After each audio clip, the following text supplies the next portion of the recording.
আসসালামু আলাইকুম প্রিয় শিক্ষার্থীবৃন্দ, আশা করি মহান সৃষ্টিকর্তা রাব্বুল আলামিনের অসীম কৃপায় তোমরা সকলেই ভালো আছো এবং নিরাপদে আছো। আমিও ভালো আছি। বৈশ্বিক মহামারীর এই সংকটকালীন সময় আমাদের সকলের সচেতন থাকতে হবে, পাশাপাশি আমাদের মনোবলকে দৃঢ় রাখতে হবে। আমাদের হাতে রয়েছে অপরন্ত সময়, কিন্তু এই সময়কে আমাদেরকে যথাযথভাবে কাজে লাগাতে হবে। পড়াশোনা প্রতিদিন একটু একটু করে এগিয়ে নিতে হবে, তা না হলে আমরা পিছিয়ে পড়ব। পড়াশোনা করার পাশাপাশি আমাদের পরিবারের সকল সদস্যদের যত্ন নিতে হবে, নিয়মিত ব্যায়াম করতে হবে, পরিমিত সুষম খাবার খেতে হবে। শিক্ষার্থীবৃন্দ, আমরা সবসময় মহান সৃষ্টিকর্তার কাছে সাহায্য চাইব, যেন তিনি আমাদেরকে এই সংকট থেকে রক্ষা করেন। শিক্ষার্থীবৃন্দ, তাহলে চলো আমরা এখন ক্লাস শুরু করি।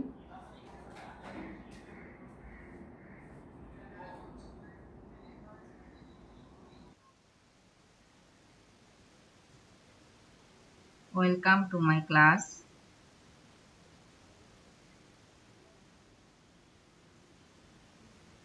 তোমাদের সাথে আছি আমি Tania Afroz, assistant professor, department of management, government Bangla college, Mirpur, Dhaka.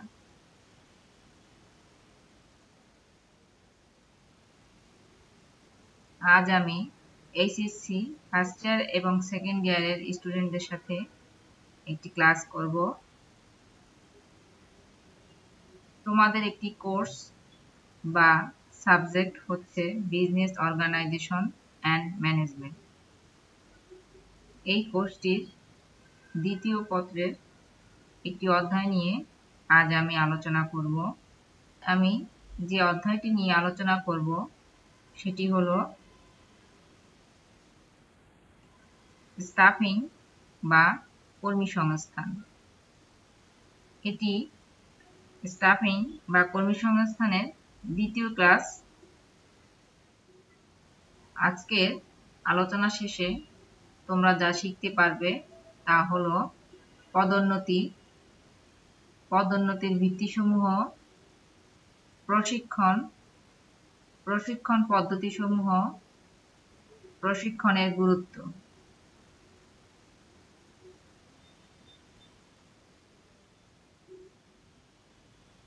শিক্ষার্থীবৃন্দ,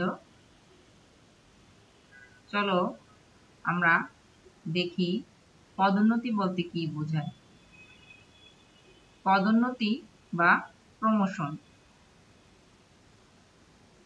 পদোন্নতি বা পদোন্নয়ন বলতে কোনো কর্মীকে তার বর্তমানে আসীন পদ হতে উচ্চতর দায়িত্ব ও পদমর্যাদা সম্পন্ন পদে উন্নীত করাকে বোঝায়।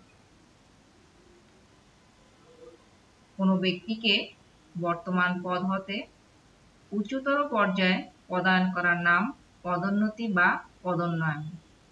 অর্থাৎ কর্মরত কর্মীকে একই বিভাগে বা ভিন্ন কোনো বিভাগে অধিকতর দায়িত্ব, কর্তৃত্ব ও কর্তব্যময় পদে উন্নীত করাকে পদোন্নয়ন বা পদোন্নতি বলে।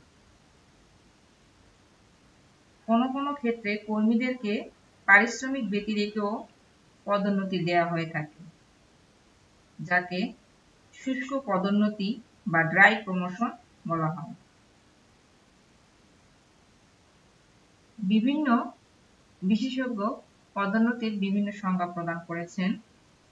ডেল ইয়োডার এর মতে, promotion is defined as a movement to a position in which responsibility and prestige are increased.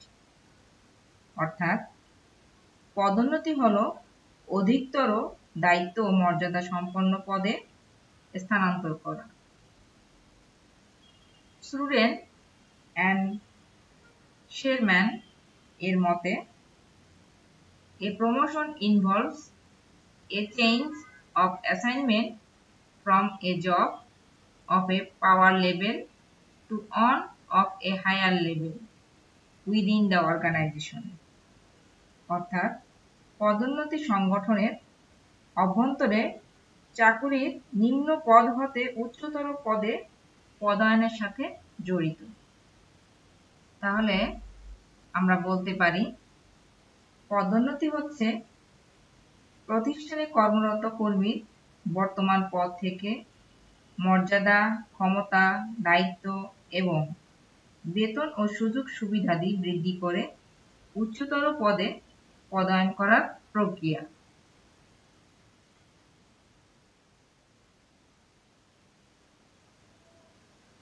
এই স্লাইডে আমরা দেখতে পাচ্ছি পদোন্নতির ভিত্তিসমূহ বা বেসিস অফ প্রমোশন। পদোন্নতির ক্ষেত্রে সাধারণত তিনটি ভিত্তি অনুসরণ করা হয়। 1 নম্বরে মেরিট অ্যাজ এ বেসিস, অর্থাৎ যোগ্যতা বা মেধাভিত্তিক পদোন্নতি। 2 নম্বরে সিনিয়রিটি অ্যাজ এ বেসিস, অর্থাৎ জ্যেষ্ঠতা ভিত্তিক পদোন্নতি। 3 নম্বরে সিনিয়রিটি কাম মেরিট, অর্থাৎ জ্যেষ্ঠতা এবং যোগ্যতা ভিত্তিক পদোন্নতি।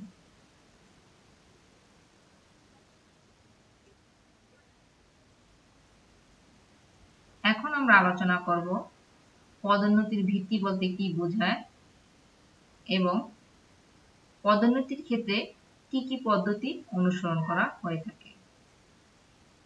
পদোন্নতির ভিত্তিসমূহ বা বেসিস অফ প্রমোশন। পদোন্নতি যে প্রক্রিয়া অনুসরণ করে বাস্তবায়ন করা হয় তাই পদোন্নতির ভিত্তি। পদোন্নতি বিষয়টি খুবই জটিল ও স্পর্শকাতর বিষয় হওয়ায় এ বিষয়ে চূড়ান্ত সিদ্ধান্ত গ্রহণের পূর্বে ব্যবস্থাপনাকে অত্যন্ত সাবধানতার সাথে অগ্রসর হতে হয়।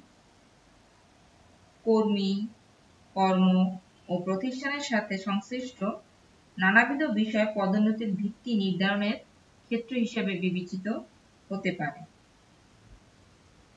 এ কারণে পদোন্নতির জন্য মানোন্নয়নের পূর্বে প্রতিষ্ঠানের ব্যবস্থাপনা কর্তৃপক্ষকে বিভিন্ন পদ্ধতি প্রয়োগের মাধ্যমে উপযুক্ত কর্মী বাছাই করতে হয়। পদোন্নতির ক্ষেত্রে অনুসরণযোগ্য পদ্ধতিসমূহ হল: 1. জ্যেষ্ঠত্ব ভিত্তিক পদোন্নতি বা promotion on the basis of seniority.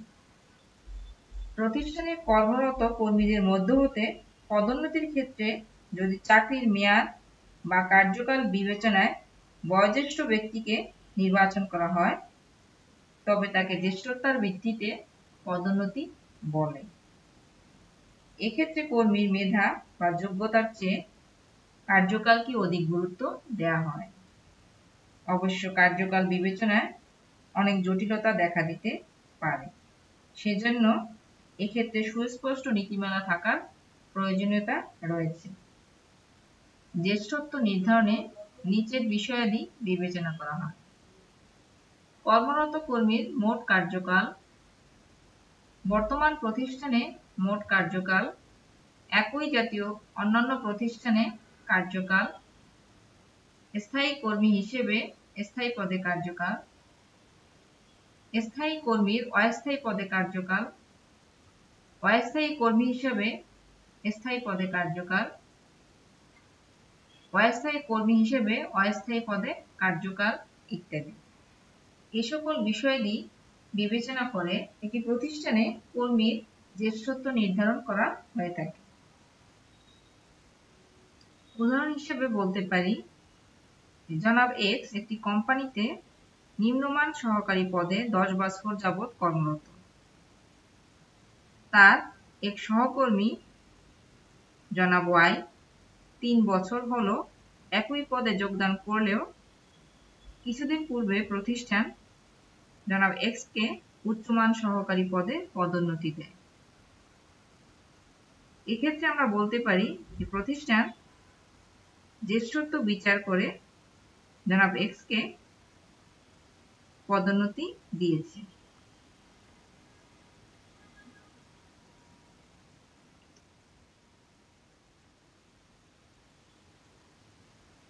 2 নম্বর হচ্ছে যোগ্যতা বা মেধাভিত্তিক পদোন্নতি, অর্থাৎ promotion on the basis of merit. কর্মীর সাধারণ যোগ্যতা যেমন শিক্ষাগত যোগ্যতা, কর্মদক্ষতা, প্রশিক্ষণ, কর্তব্যপরায়ণতা, দায়িত্ববোধ প্রভৃতি সমন্বয়ে যোগ্যতা বা মেধা বিচার করে যে পদোন্নতি দান করা হয় তাকে যোগ্যতা বা মেধাভিত্তিক পদোন্নতি বলে। এই পদ্ধতি তুলনামূলকভাবে জটিল হলেও যোগ্যতা সম্পন্ন কর্মীরাই এতে উৎসাহিত হয় এবং কম যোগ্যতা সম্পন্ন কর্মীরা নিজ যোগ্যতা অর্জনে সচেষ্ট হন।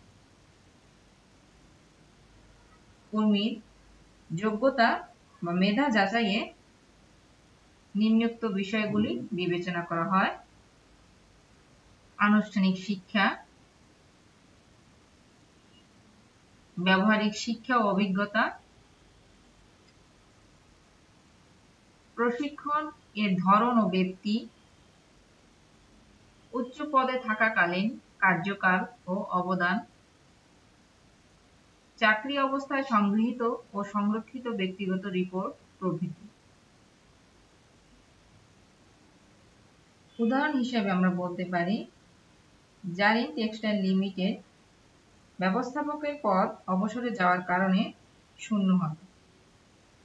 প্রতিষ্ঠানে কর্মরত 50 বছর বয়সী আসাদ সাহেব গত 3 বছর সেরা সহব্যবস্থাপক নির্বাচিত হওয়া সত্ত্বেও 45 বছর বয়সী জুনায়েদ সাহেবকে ব্যবস্থাপক হিসেবে নিয়োগ দেওয়া হল। এক্ষেত্রে যোগ্যতা বা মেধাভিত্তিক পদোন্নতি অনুসরণ করা হয়েছে।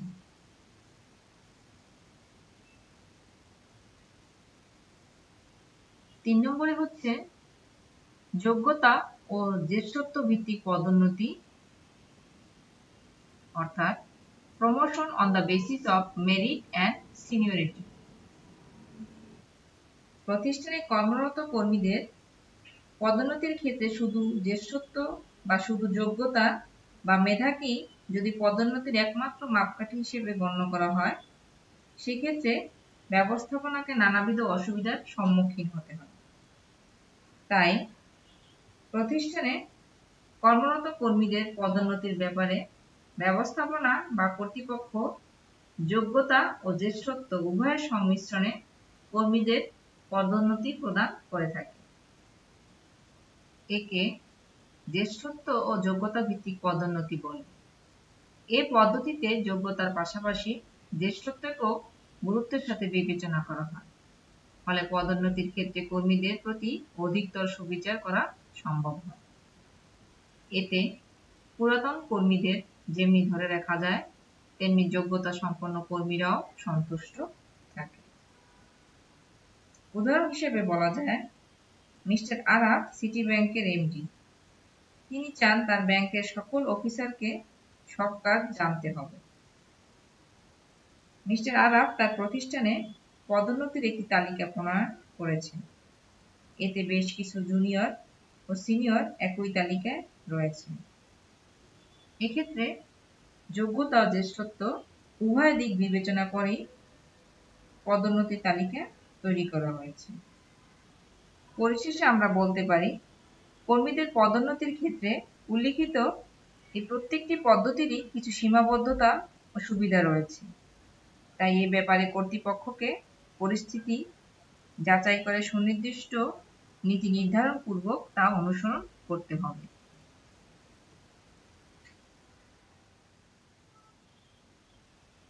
শিক্ষার্থীবৃন্দ, এখন আমরা আলোচনা করব প্রশিক্ষণ বলতে কি বোঝায়। প্রশিক্ষণ বা ট্রেনিং সাধারণত প্রতিষ্ঠানে নিয়োজিত কর্মীদের কার্যদক্ষতা বৃদ্ধির লক্ষ্যে শিক্ষাদান কার্যক্রমকে প্রশিক্ষণ বলে। ব্যাপক অর্থে আমরা বলবো, প্রতিষ্ঠানের কোনো বিশেষ অবস্থা মোকাবেলার জন্য কোনো কিছু করা বা না করার যৌক্তিকতা সম্পর্কে বিস্তারিত জানানো এবং দক্ষতা বৃদ্ধির মানসিকতা বিকাশের প্রক্রিয়া হলো প্রশিক্ষণ। প্রশিক্ষণ একটি ধারাবাহিক বা অবিরাম প্রক্রিয়া। এটি তাত্ত্বিক ও প্রায়োগিক নৈপুণ্য সৃষ্টির সাথে সম্পৃক্ত। বিভিন্ন বিশেষজ্ঞ প্রশিক্ষণকে বিভিন্নভাবে সংজ্ঞায়িত করেছেন। ডিকেনজো অ্যান্ড রবিন্সের মতে training involves changing of skills, knowledge, attitude or social behaviour, অর্থাৎ জ্ঞান, দক্ষতা, মনোভাব অথবা সামাজিক আচরণ পরিবর্তনের ব্যবস্থা হচ্ছে প্রশিক্ষণ। এডউইন বি ফ্লিপ্পো এর মতে training is the act of increasing the knowledge and skill of an employee for doing a particular job, অর্থাৎ কোনো একটি নির্দিষ্ট কাজ সম্পাদন করার জন্য কর্মীর জ্ঞান ও দক্ষতা বৃদ্ধি করার প্রক্রিয়াই প্রশিক্ষণ। তাহলে আমরা আলোচনা শেষে বলতে পারি, প্রশিক্ষণ হচ্ছে মানব সম্পদ ব্যবস্থাপনার একটি বিশেষ কাজ যা নির্দিষ্ট কার্য সম্পাদনে কর্মীর আগ্রহ, দক্ষতা ও সামর্থ্য বৃদ্ধির লক্ষ্যে পরিচালিত হয়ে থাকে।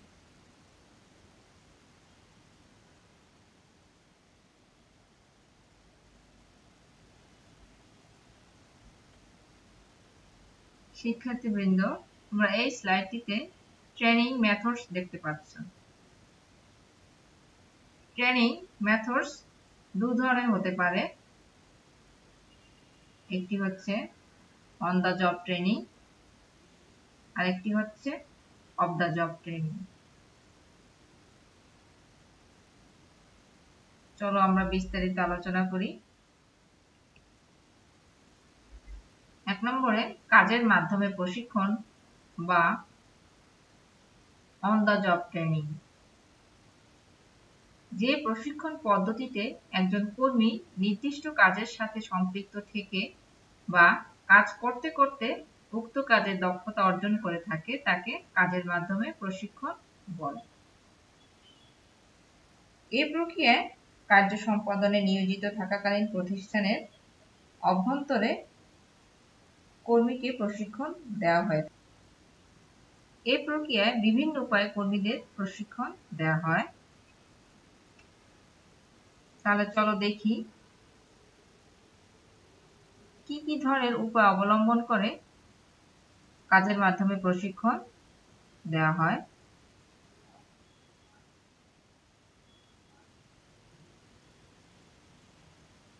কাজের মাধ্যমে প্রশিক্ষণ পদ্ধতিসমূহ হলো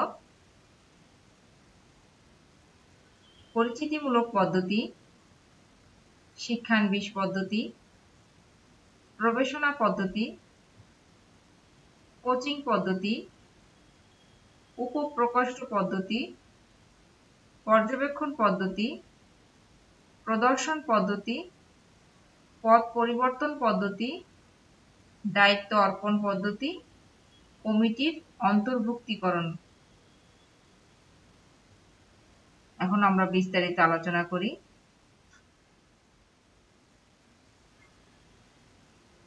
পরিচিতিমূলক পদ্ধতি বা ইন্ডাকশন মেথড, এটি প্রাথমিক পর্যায়ের প্রশিক্ষণ ব্যবস্থা।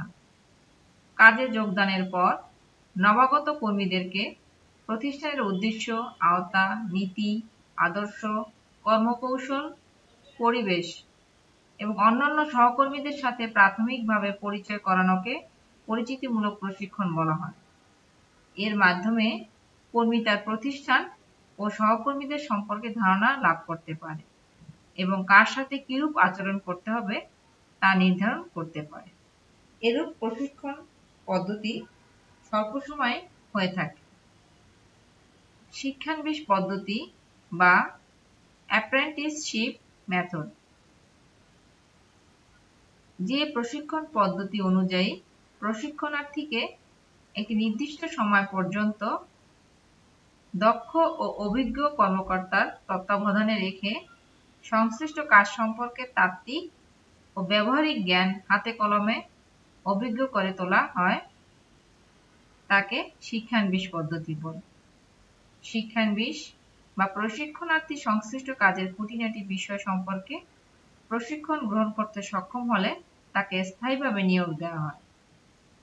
সাধারণত চুক্তি অনুযায়ী শিক্ষানবিশ বিনা বেতনে বা কোনো প্রকার আর্থিক সুযোগ সুবিধা ছাড়া বিশেষ কাজ, পদ্ধতি, কৌশল শিক্ষার জন্য নির্দিষ্ট মেয়াদে প্রশিক্ষণ গ্রহণ করে থাকে। অনেক ক্ষেত্রে ফি প্রদানের মাধ্যমেও এরূপ প্রশিক্ষণ গ্রহণ করে থাকে। এরপর প্রবেশনা পদ্ধতি বা ইন্টার্নশিপ মেথড। তাত্ত্বিকভাবে অর্জিত জ্ঞানের বাস্তব প্রয়োগ শেখার জন্য প্রবেশনা পদ্ধতি ব্যবহার করা হয়। এ পদ্ধতিতে প্রশিক্ষণার্থী অত্যন্ত দক্ষ ও অভিজ্ঞ নির্বাহী বা বিশেষজ্ঞ কর্মীর অধীনে থেকে কাজ করার মাধ্যমে প্রশিক্ষণ গ্রহণ করে থাকে। আমাদের দেশের ডাক্তারি কোর্স MBBS সমাপ্তকারী ডাক্তারদের বাধ্যতামূলকভাবে দীর্ঘমেয়াদে এরূপ প্রশিক্ষণ নিতে হয়।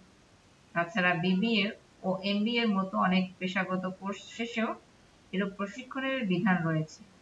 এতে সংশ্লিষ্ট শিক্ষার্থী বা প্রশিক্ষণার্থীর ব্যবহারিক জ্ঞানের প্রয়োগ ঘটে। কোচিং পদ্ধতি বা কোচিং মেথড। যে পদ্ধতিতে শিক্ষানবিশ কর্মীগণ একজন তত্ত্বাবধায়ক কোচের অধীনে থেকে কাজের পদ্ধতি ও কৌশল সম্পর্কে ব্যবহারিক জ্ঞান অর্জন করেন তাকে কোচিং পদ্ধতি বলে। খেলাধুলার ক্ষেত্রে কোচিং পদ্ধতি বেশ জনপ্রিয়। প্রতিষ্ঠানসমূহ কর্মীদের মান উন্নয়নে কোচিং পদ্ধতি ব্যবহার করা হয়। কোচিং পদ্ধতিতে কর্মীদের মান উন্নয়নের জন্য ধারাবাহিক প্রচেষ্টা চালানো হয় এবং এক পর্যায়ে কর্মীরা অভিজ্ঞ হয়ে ওঠে।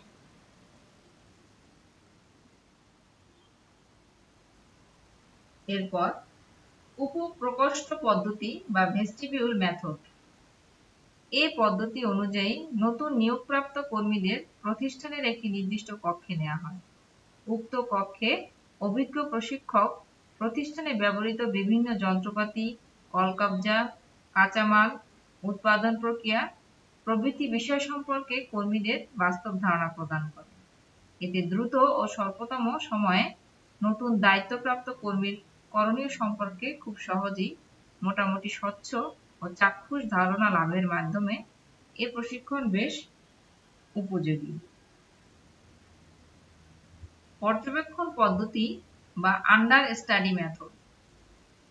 পর্যবেক্ষণ পদ্ধতি অনুযায়ী অল্প সংখ্যক প্রশিক্ষণার্থীকে একজন দক্ষ ও অভিজ্ঞ নির্বাহী সহকারী হিসেবে নিয়োগ দিয়ে উক্ত নির্বাহী আদেশ নির্দেশ পালন ও কাজ পর্যবেক্ষণ দ্বারা সামগ্রিক কাজ সম্পর্কে ধারণা অর্জন করানো হয়। এভাবে তারা উক্ত কাজে ধীরে ধীরে অভিজ্ঞ হয়ে ওঠে। এক পর্যায়ে নির্বাহী উক্ত সহকারীদেরকে নিজেদের মতো করে গড়ে তুলতে পারে। তুলনামূলকভাবে উচ্চতর ও অধিক দায়িত্বপূর্ণ কর্মীদের উন্নয়নের জন্য এরূপ পদ্ধতিতে প্রশিক্ষণ প্রদান করা হয়ে থাকে।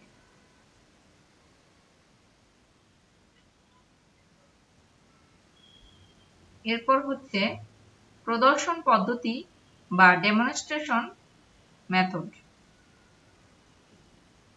এই পদ্ধতি অনুসারে বিশেষভাবে দক্ষ ও অভিজ্ঞ নির্বাহী বা প্রশিক্ষকের নিকট হতে সুনির্দিষ্ট বিষয়ে বস্তুনিষ্ঠ বক্তব্য বা বাস্তব অবস্থা সম্পর্কে কর্মী বা প্রশিক্ষণার্থীরা সম্যক ধারণা পেয়ে থাকে। এই ধারণা কর্মীদেরকে বাস্তব কার্য সম্পাদন করতে ও বিভিন্ন গুরুত্বপূর্ণ বিষয়ে সিদ্ধান্ত গ্রহণে সহায়তা করে। কোনো সূক্ষ্ম ও জটিল বিষয়ে স্বল্পতম সময়ে প্রশিক্ষণ দেওয়ার ক্ষেত্রে এই পদ্ধতি বেশ উপযোগী ও কার্যকরী হতে পারে। পদ পরিবর্তন পদ্ধতি বা জব রোটেশন মেথড। পর্যায়ক্রমে সমপর্যায়ের বিভিন্ন পদে বা অফিসে কাজ করার মাধ্যমে কর্মীরা যে প্রশিক্ষণ পেয়ে থাকে তাকে পদ আবর্তন বা পরিবর্তন পদ্ধতি বলে। এতে কর্মী বা নির্বাহীদেরকে এক পদ হতে অন্য পদে বা এক স্থান হতে অন্য স্থানে স্থানান্তর করে বিভিন্ন কাজে ও পরিস্থিতিতে কাজ করতে পারদর্শী করে তোলা হয়। যেমন আমাদের দেশের ব্যাংকসমূহে ও মন্ত্রণালয়ে বিভিন্ন টেবিলে নির্বাহীদের বদলি করে এভাবে প্রশিক্ষণ দিতে দেখা যায়।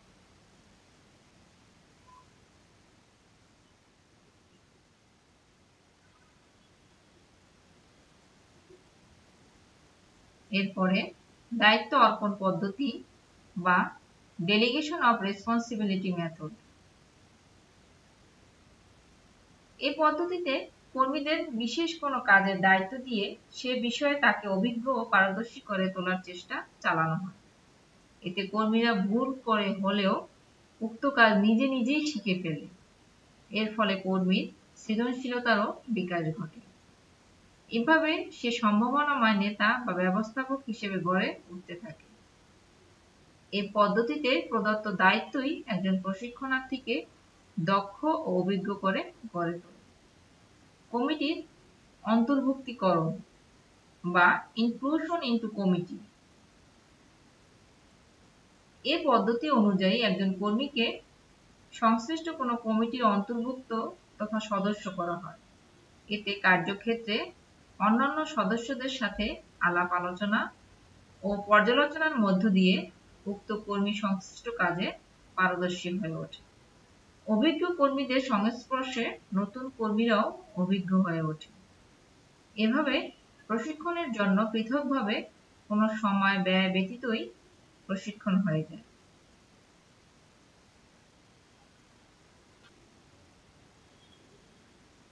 তাহলে শিক্ষার্থীবৃন্দ, এতক্ষণ আমরা আলোচনা শেষে জানতে পারলাম যে বিভিন্ন স্তরের কর্মী ও নির্বাহীদের কাজের মাধ্যমে প্রশিক্ষণ দেওয়ার ক্ষেত্রে প্রতিষ্ঠানসমূহ এই সকল পদ্ধতিসমূহ অনুসরণ করে থাকে।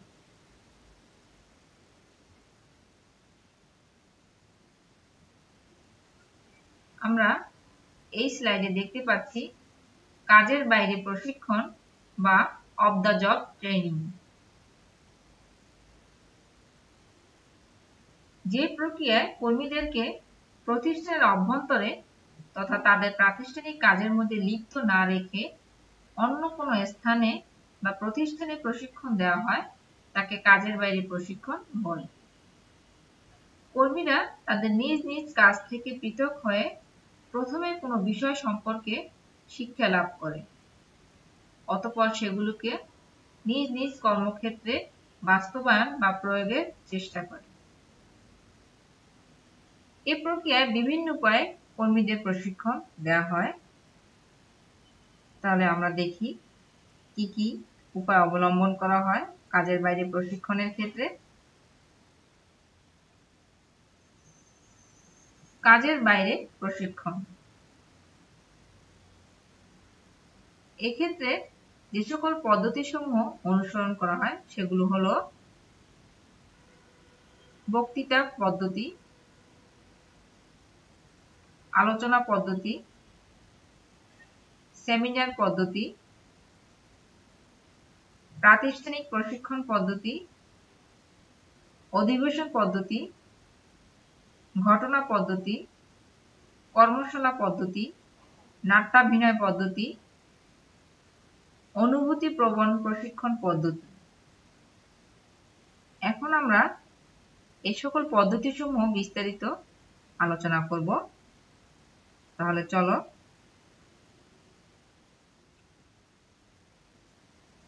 প্রথমেই আছে বক্তৃতা পদ্ধতি বা লেকচার মেথড। যে পদ্ধতি অনুযায়ী প্রশিক্ষণার্থীদের একত্রিত করে কোনো প্রশিক্ষক বা বিশেষজ্ঞ ব্যক্তির মাধ্যমে বক্তৃতা দানের ব্যবস্থা করা হয় তাকে বক্তৃতা পদ্ধতি বলে। প্রশিক্ষণার্থীদের মনে কোনো প্রশ্ন থাকলে তা প্রশিক্ষকের কাছ থেকে জেনে নিতে পারে। এর মাধ্যমে স্বল্পতম সময়ের মধ্যেই বহু সংখ্যক কর্মীকে প্রশিক্ষণ দেয়া যায়। আলোচনা পদ্ধতি বা ডিসকাশন মেথড। অনেক সময় ঊর্ধ্বতন নির্বাহীগণ প্রাতিষ্ঠানিক কিছু বিষয়ে অধীনস্থ কর্মীদের সাথে আলাপ আলোচনা করে পরিকল্পনা প্রণয়ন বা সিদ্ধান্ত গ্রহণ করে। এতে একদিকে ঊর্ধ্বতন নির্বাহীগণ অধীনস্থদের বিভিন্ন বিষয় সম্পর্কে জানতে পারে, অপরদিকে অধীনস্থ কর্মীরাও নির্বাহীদের প্রত্যাশা, কাজের দিক নির্দেশনা প্রভৃতি সম্পর্কে সরাসরি ধারণা পেতে পারে। কার্যকর সিদ্ধান্ত গ্রহণ ও জটিল সমস্যা নিরসনে এটি অত্যন্ত কার্যকর পদ্ধতি। এটি অংশগ্রহণমূলক ব্যবস্থাপনার একটি গুরুত্বপূর্ণ অংশ।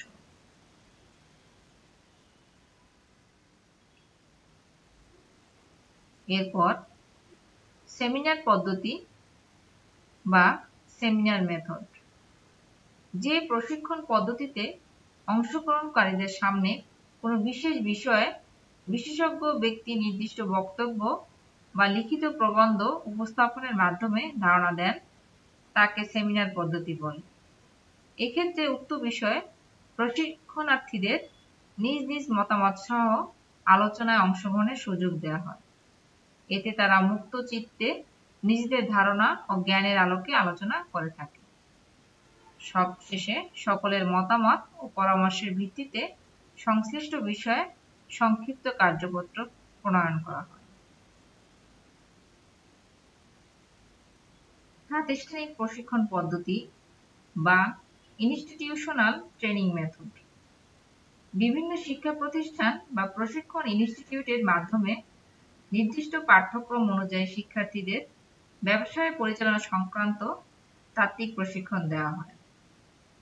এই প্রশিক্ষণ পদ্ধতির মাধ্যমে বাংলাদেশের অনেক পাবলিক বিশ্ববিদ্যালয় সমূহ, যেমন ব্যবসায় প্রশাসন institute IBA, Bangladesh institute of bank management BIBA, Bangladesh institute of management BIM সহ বিভিন্ন কারিগরি ইনস্টিটিউট এ ধরনের প্রশিক্ষণ দিয়ে থাকে।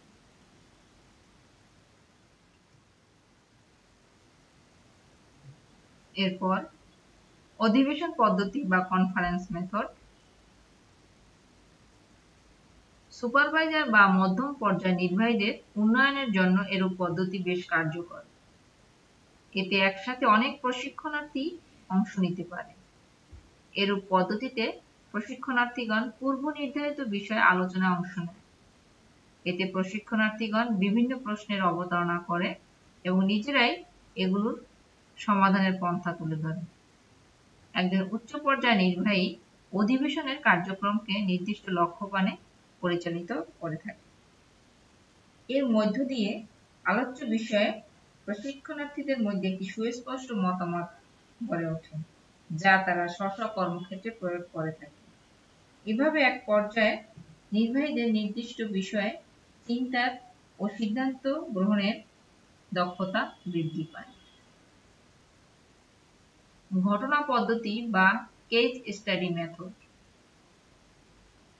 হার্ভার্ড বিজনেস স্কুল কর্তৃক প্রবর্তিত প্রশিক্ষণের এই পদ্ধতি বর্তমান বিশ্বে কার্যকর বলে বিবেচিত হচ্ছে।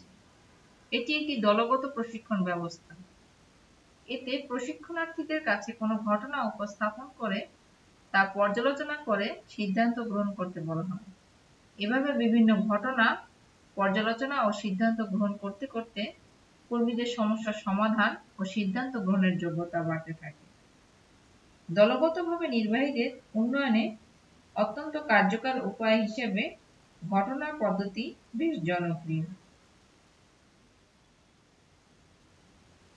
এরপর কর্মশালা পদ্ধতি বা ওয়ার্কশপ মেথড, কর্মশালা পদ্ধতিতে প্রশিক্ষণার্থীদের সামনে একটি বিষয় উপস্থাপন করে কয়েকটি দলে বিভক্ত করে উক্ত বিষয়ে পারস্পরিক আলোচনার মাধ্যমে করণীয় নির্ধারণ করতে বলা হয়। প্রশিক্ষণার্থীগণ কর্তৃক নির্ধারিত করণীয় সঠিক না হলে প্রশিক্ষক নিজে বা সকলের সাথে মত বিনিময় করে তা সংশোধনের দিক নির্দেশনা প্রদান করে। এভাবে ধীরে ধীরে নির্বাহীদের সিদ্ধান্ত গ্রহণের দক্ষতা বৃদ্ধি পেতে থাকে। নাট্যাভিনয় পদ্ধতি বা রোল প্লেয়িং মেথড, কোনো বিশেষ ঘটনা বা সমস্যা মোকাবেলায় কর্মীদের ভূমিকা কি হবে বা কার্য সম্পাদনে তাদের দায়িত্ব কর্তব্য কি হবে তা নাটকের মাধ্যমে উপস্থাপন করাকে নাট্যাভিনয় পদ্ধতি বলে। সাধারণত প্রশিক্ষণার্থীরাই এসব নাটকে অভিনয় করে। এতে সরাসরি প্রত্যক্ষ করে প্রশিক্ষণার্থীরা সহজে এসব বিষয়ে ধারণা পেয়ে কর্মক্ষেত্রে তার বাস্তব প্রয়োগ ঘটাতে পারে। এভাবে তাদের ধারণাগত দক্ষতা বৃদ্ধি পেয়ে সমস্যার সমাধানের যোগ্যতা অর্জিত হয়।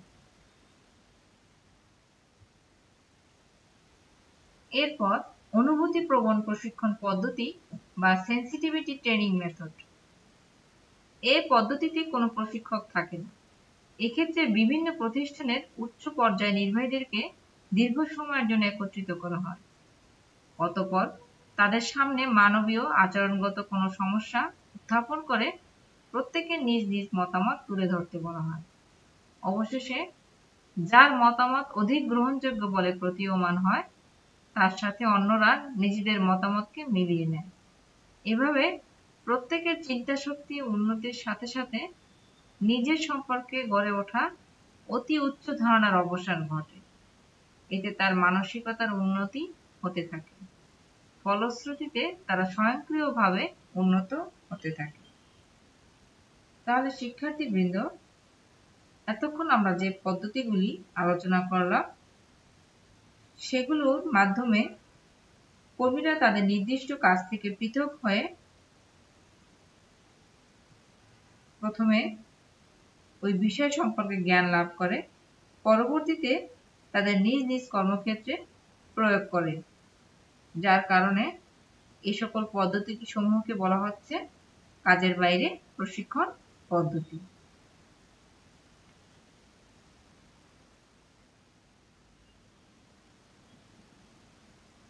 শিক্ষার্থীবৃন্দ, তোমরা এই স্লাইডে দুটো ছবি দেখতে পাচ্ছ।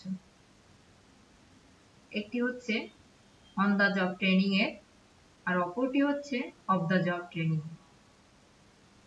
অন দ্য জব ট্রেনিং এর ক্ষেত্রে প্রশিক্ষণার্থী সরাসরি কাজের সাথে যুক্ত থেকে শিক্ষা গ্রহণ করে থাকে।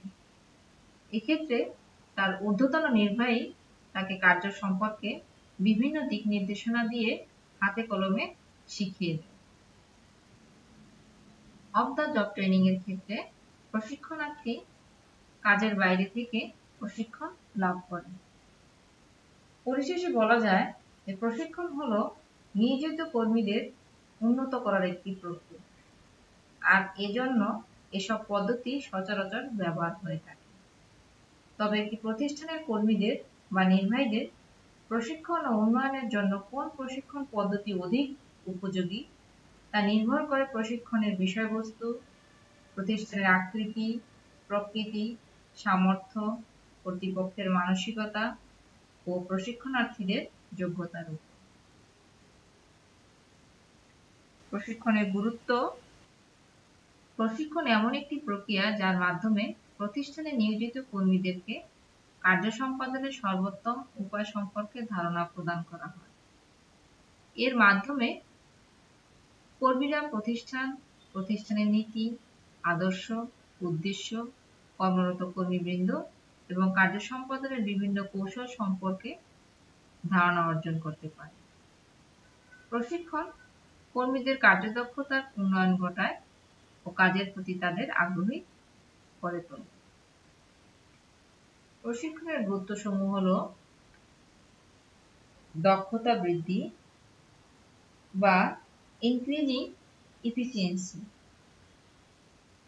প্রশিক্ষণ হলো নিয়োজিত কর্মীদেরকে তার কাজ, দায় দায়িত্ব, ক্ষমতা, কার্য সম্পাদনের কলাকৌশল ইত্যাদি বিষয়ে অবহিত করার প্রচেষ্টা।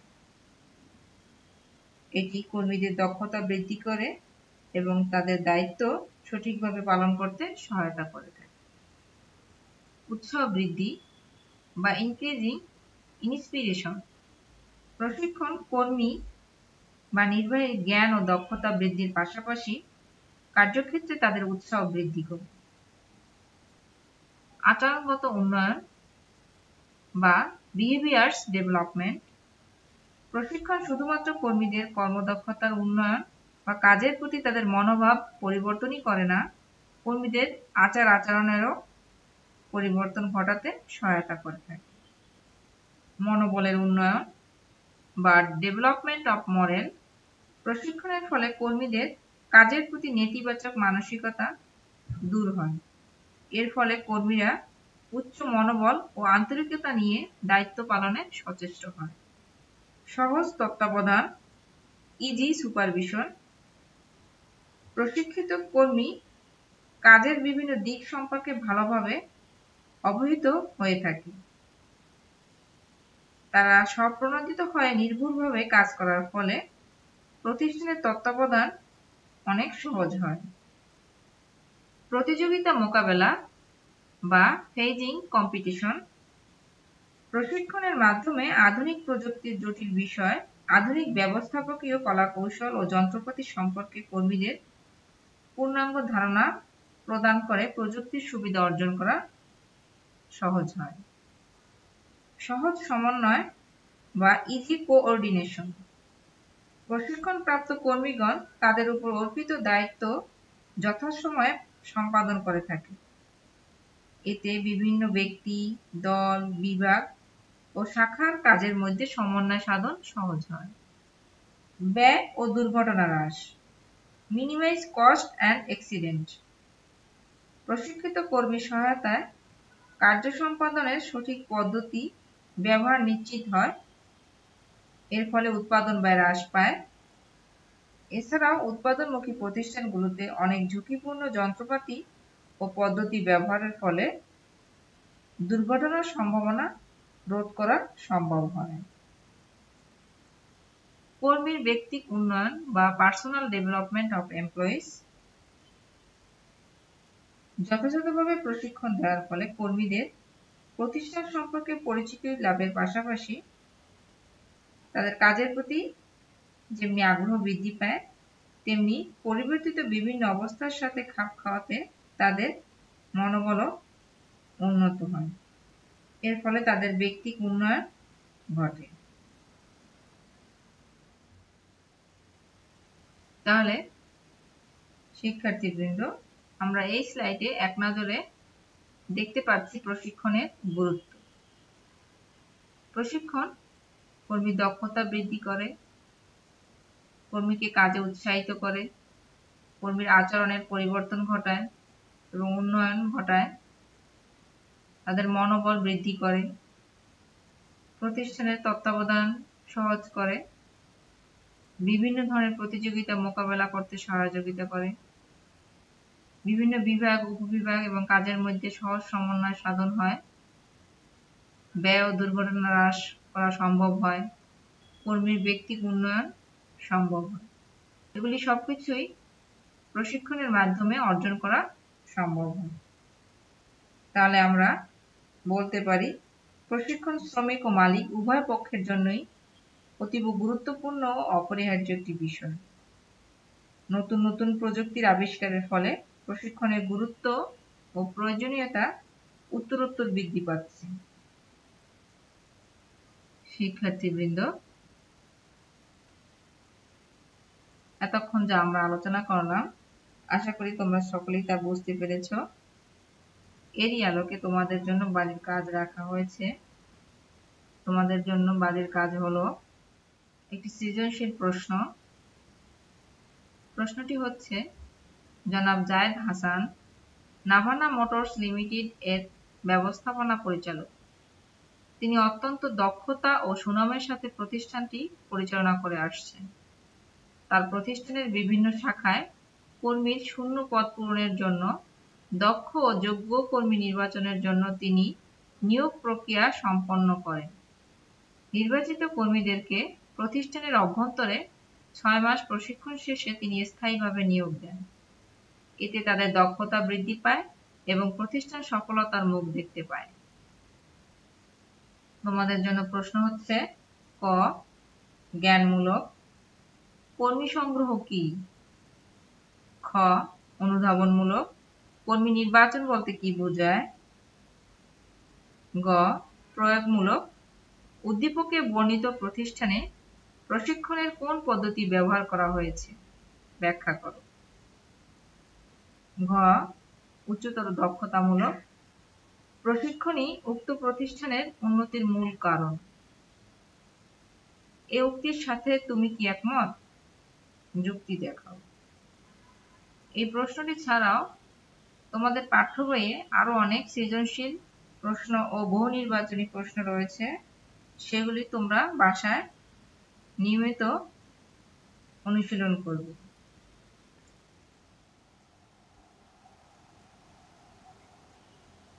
এতক্ষণ আমার সাথে থাকার জন্য তোমাদেরকে ধন্যবাদ জানাচ্ছি।